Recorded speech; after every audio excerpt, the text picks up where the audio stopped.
Mas no final, é preciso mais coragem para viver do que se matar.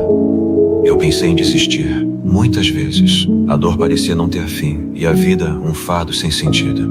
Mas então percebi algo brutal. Morrer é fácil. Difícil mesmo é levantar da cama com o coração pesado. Fingir normalidade quando tudo dentro de você grita. Difícil é olhar para o vazio todos os dias e seguir. Viver é um ato de coragem, porque viver exige lucidez. E lucidez é uma ferida que nunca cicatriza. Mas sabe por que eu continuo? Porque no fundo há uma centelha, uma possibilidade de beleza, de amor, de alguma resposta no meio do absurdo. E não é otimismo, é resistência. É dizer, mesmo sem sentido, eu continuo. Porque a vida, com toda a sua dor, ainda é um espaço de liberdade. E no fim, é preciso muito mais coragem para viver do que para se matar.